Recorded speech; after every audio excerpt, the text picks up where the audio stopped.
had someone send me some blog that they were talking about how I'm a cloud chaser.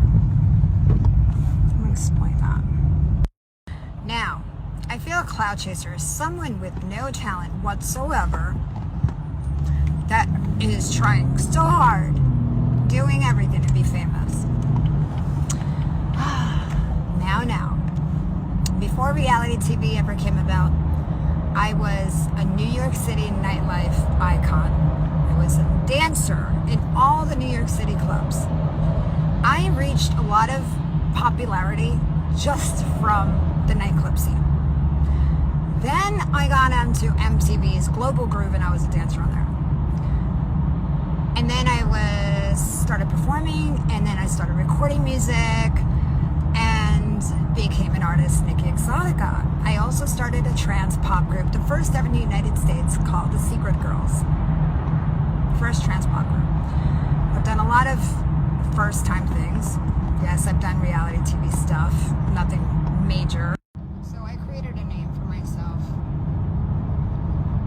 long time ago. And I don't know if I'm chasing anyone's clout. I think people chase my clout. But yeah. And you know, my love story is real. There's history behind that. And even if I wouldn't have done the show, season 10, with Igor, I could have still gone on as Jasmine's friend eventually. So it doesn't, like, I didn't need to put that love story out to the world for clout. I did it to inspire other girls like me. I had someone send me some blog that they were talking about. Boom. What's going on, people?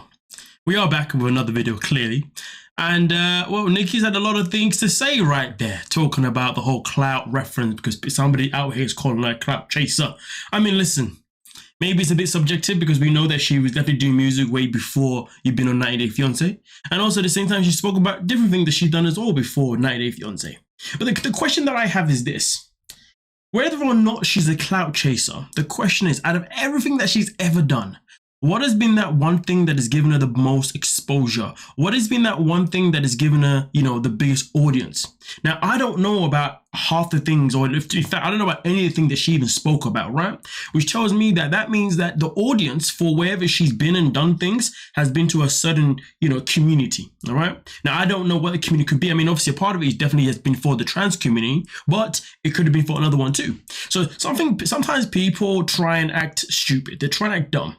Now, listen. Look at it this way. There's a reason why Drake is this big superstar, because he's somebody that has been able to tap into different markets. He has understood that, and that's how he has grown, right? Okay.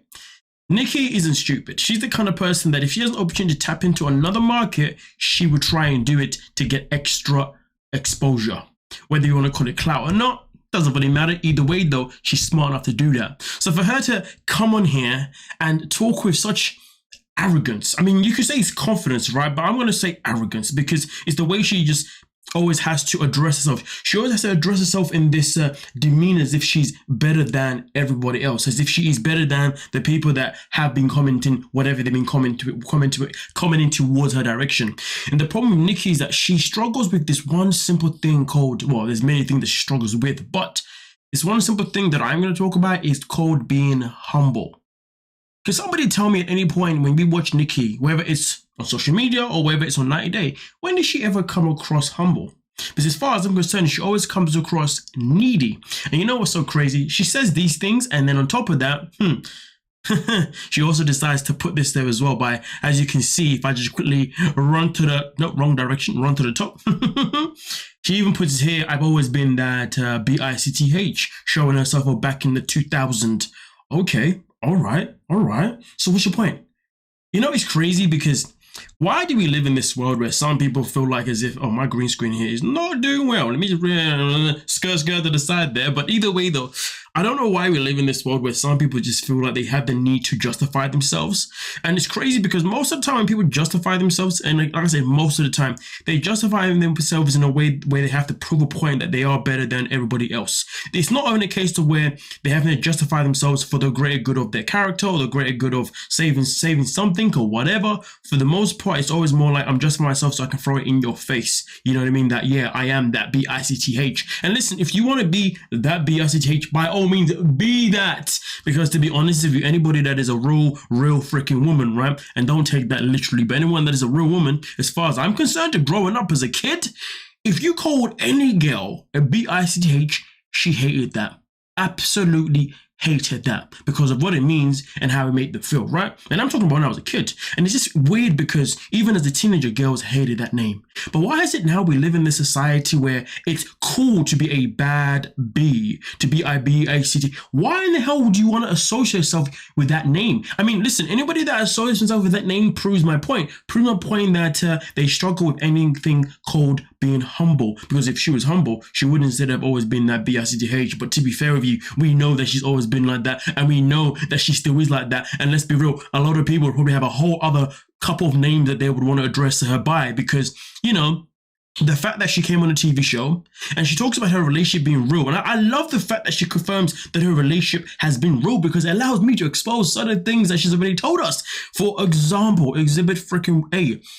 The fact that you was with this guy literally 10, 15 years ago, I can't keep up the freaking timeline, but either way, there was 10 plus years ago.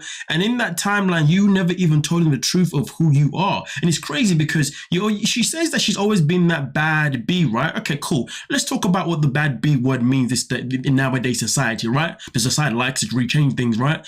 I mean, correct me if I'm wrong, but bad B generally means that you're not honest, but you know, you like to keep things 100. You don't let anyone step on you. You're all about your business, blah, blah, blah, blah, blah. You're always going to protect what's yours and what's not yours, all that kind of stuff, right? Well, here's the funny fact. If she's always been that bad B-I-C-H, well then, why did you lie to a guy to get him? Why did you lie? That's what I want to know. Why lie to a guy just to get his attention, just to make him yours? Now, there was also another post that I did see here, and I really hope that it hasn't disappeared. There we go. This is the other one that I also want to touch on as well. If I just pause it right there, right now, and all the way over here to the top, it says here at the very bottom, if you think a trans, I love the way she has to just, you know, highlight it, put it in capital letters, a trans woman can't date hot hetero guys. It's possible. Don't sleep on us and don't get upset. You know, it's crazy though, because I do wonder, these hot guys that you have dated, I wonder if they've always known, and this is the point that I was trying to make a second ago, I wonder if they've always known that you was actually trans, because we know that Igor didn't know you was trans when you first met him many years ago. You traumatized this man so much, it took him so many years to get over you, and even by the time he tried to get over you, he ended up wanting you back. Damn, that trauma is damaging. God damn, what did you do to that guy? Either way though, either way. It's curious though why she talks about these hot guys here, hot guys there. The question is, these hot guys, did they actually know who you were? Because we know for sure that back when this photo was taken, so what, this is 2011? We all know that back in 2011, Nikki was undercover. We all know that Nikki wasn't being honest, because she admitted that back when she was transitioning, it wasn't an easy thing to do to admit who you was, which I completely understand. But that also proves that everything that she says is absolute, utterly BS. You can't fool us, or at least you can't fool me, because at the end of the day, I tell you what I'm very good at doing. I'm very good at listening to the things that you say and then how you act. And how you act does not match what you say. And look at it this way. If she talks about how she's always been that B-I-C-T-H, then why are you on a TV show, okay, with your real relationship, okay, with a man that is made abundantly clear that he doesn't even want to be with you, okay, and also on top of that, he's made abundantly clear multiple times that he's only ever going to be in bed with you when he feels like it, even if it means waking you up at dumb o'clock. And then for you to moan about it anyway. I mean, listen, if you've really always been that B-I-C-T-H, then why is it you're the man that doesn't even want to be with you sexually completely? As you said, when he didn't know that you had transitioned, he was down to give you everything, I can only imagine. But now he knows everything. He doesn't want to give you everything that you desire. And I will be honest, if you've always been that B-I-C-T-H, then that means technically you would have always been someone that was honest and just didn't give a damn about anyone's opinion. But clearly you haven't always been that, have you now?